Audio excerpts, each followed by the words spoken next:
Welcome, welcome, welcome, Rita Christine. And Rita's just agreed to join me and to chat with us. And she is an actor, she is a writer, she is a model, and she is a medium. Thank you so much for joining us and sharing some of your experiences and knowledge of that interesting and probably sometimes intimidating gift. Well, thank you for having me, and I appreciate being on. How did you first discover that you were a medium? Well, my first experience of actually seeing a spirit was, I was about 6 years old. And the house we lived in growing up had a spirit in the attic. Nobody believed me. Nobody did.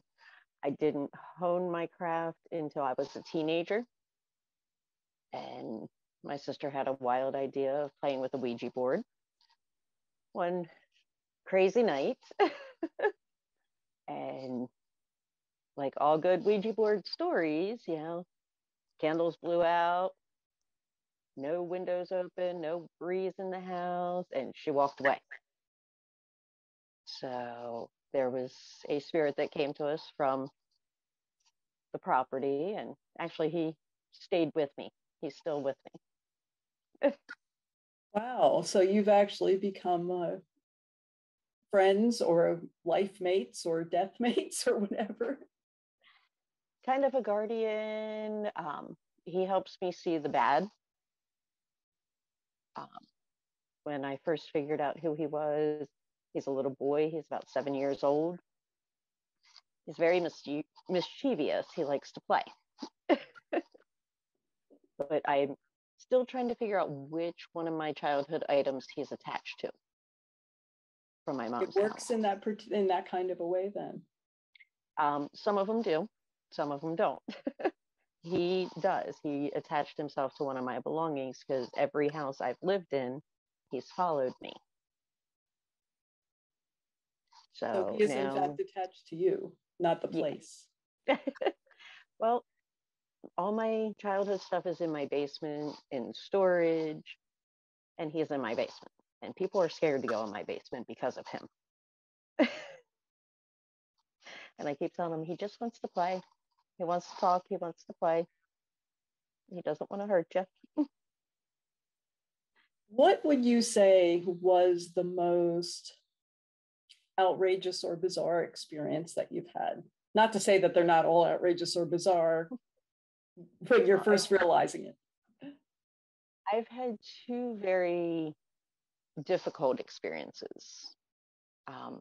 One of them was being thrown across the room by a spirit who was very angry, very vengeful. When I moved to the house I'm at now in Maryland, moved in with my boyfriend, and his ex had passed the year or two prior to us even getting together.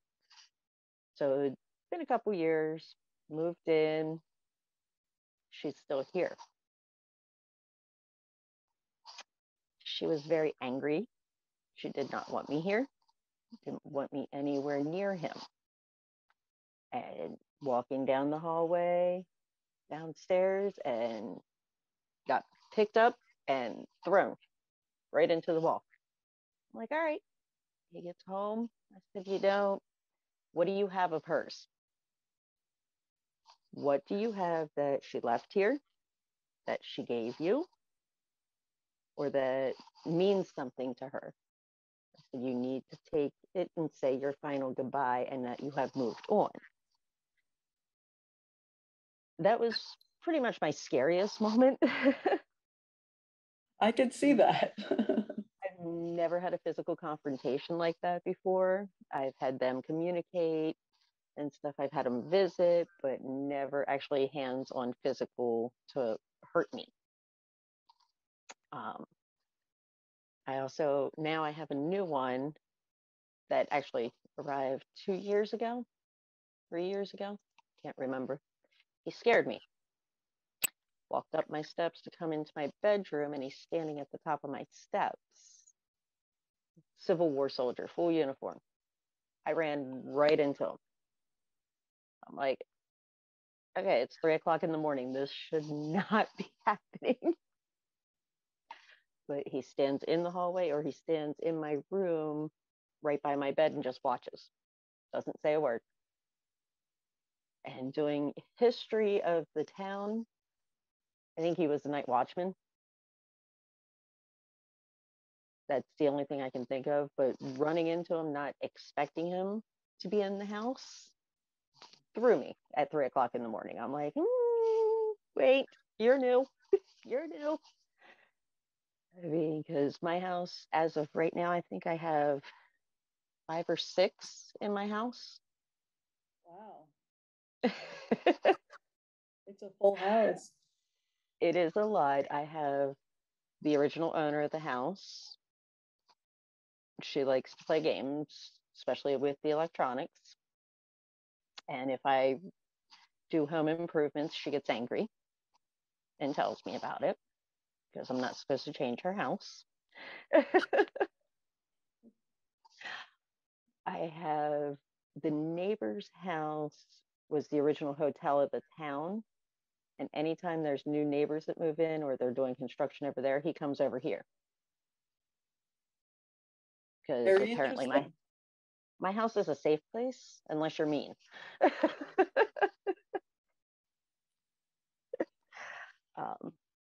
My father comes to visit, my biological father comes to visit. My dog, I have her ashes downstairs. She comes to visit. My boyfriend's dog comes to visit. And I always can tell because my dog that I have now, he'll sit there and his tail starts wagging and he'll just run in circles in the middle of the night. And then I can feel them all just piling on me in bed. I'm like, okay, I've got 3 dogs on me. I share this. I wasn't going to, but I asked you before we hit record because one of my kitties is dying. If you ever sense animal spirits, and it does my heart so much good that you do. So yeah, they're good. They don't cause any harm. They like to do their normal activity, play, have fun. Yeah, I've got multiple family members that come and go. They just pop in, check on me every once in a while. My adopted daughter comes, and she's the one that it hurts the most when she comes to visit. So, but I know she's happy now. I think that's really important. Yeah. Do you ever try to, I don't know what word to use, it's so horror movie-ish, summon anyone in particular?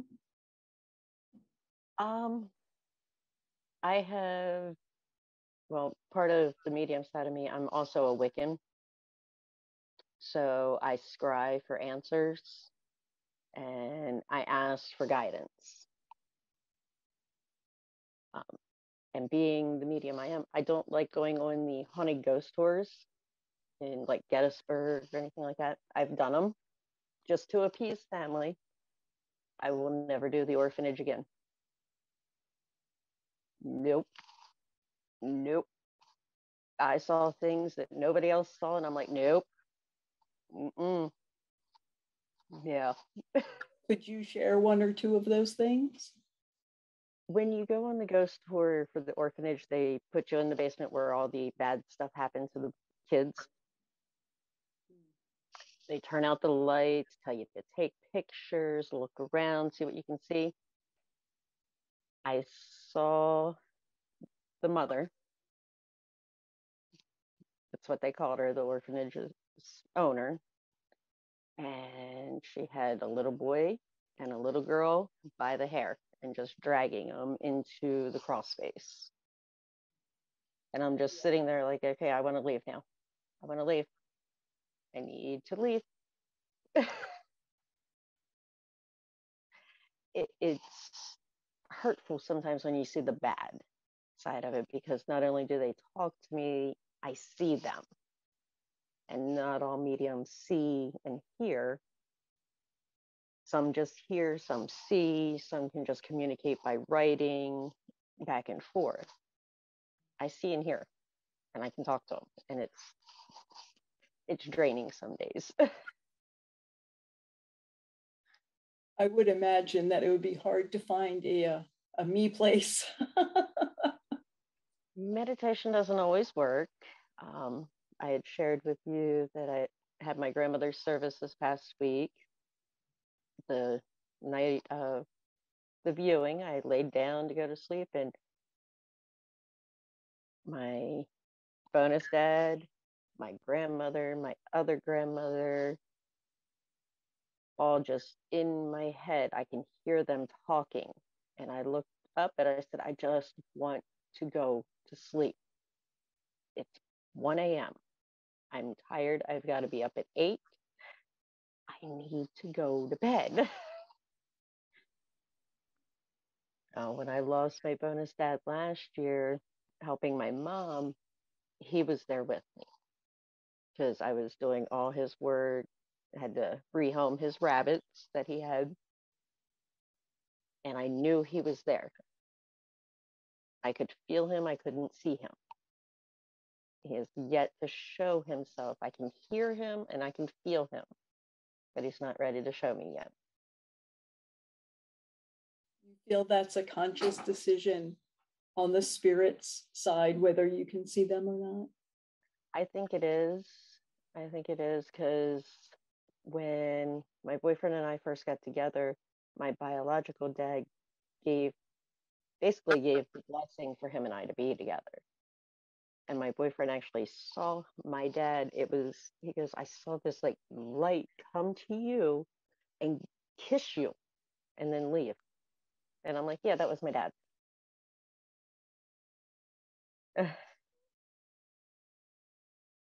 That's a beautiful thing. Yeah, it is. I mean, I've helped people when I was early 20s before I had my son, help them connect with their loved ones. And I don't use my gift to profit from it. I don't feel the need to profit from it. It's not something you should profit from. I want to help somebody, their loved one has crossed over. If they're around, I'll give them the message. I'll let them know. That's a beautiful thing. You know, well, have you had, it sounds like you have had a couple of things that have scared you. mm-hmm. I imagine that there are some things that are shocking about all of it. Does it hit you kind of like ever when it's least expected, or do you kind of expect anything can happen at any time? When I was younger, it hit me when I least expected it or didn't expect it. Now that I'm older and have experienced it, I experience it almost every day now. So I'm like, all right, who's it going to be today? Who's talking to me today?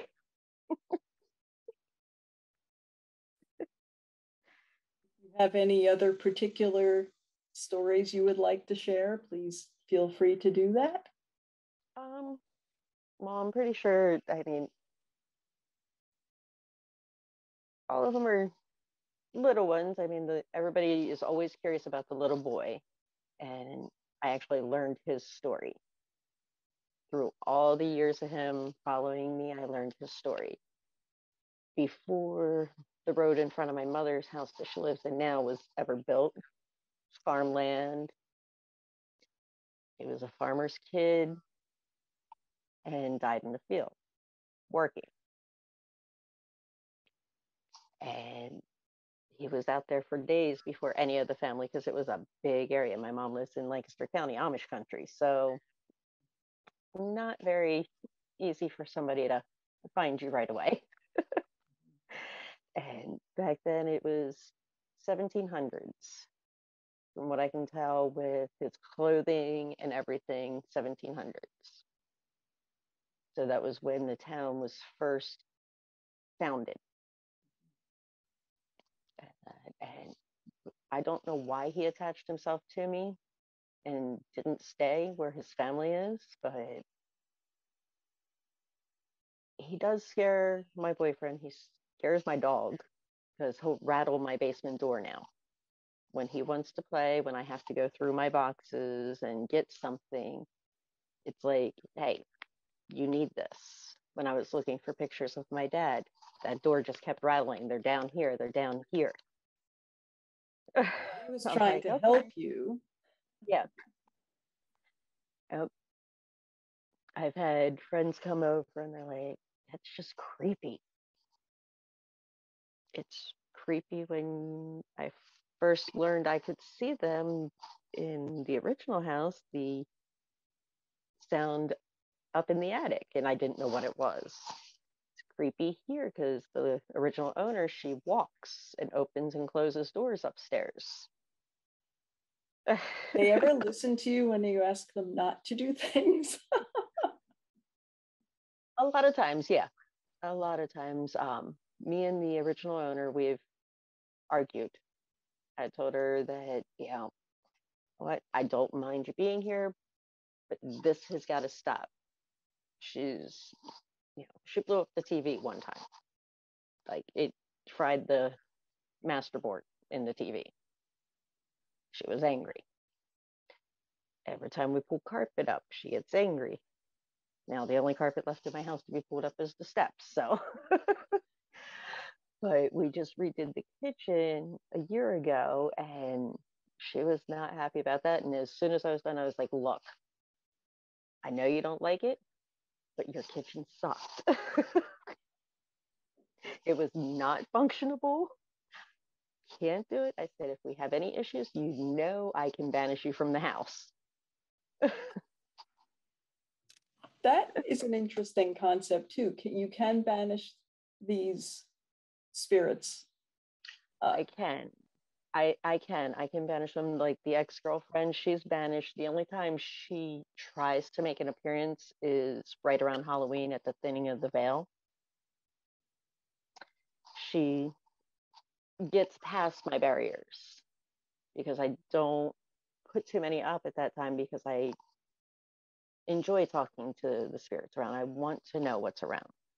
And if they need help or need to communicate with somebody, I want to help them. And she has snuck past a couple times. She has. So, and I've had to banish her out a couple different times. Well, it's good to know that you can if there's a need to. Yeah. So, oh, yeah. You live with a whole lot of interesting and fascinating day to day. And thank you so much for taking the time to share all of it. You're welcome. And I am certain that there are going to be people that have things they would want to talk to you about and questions.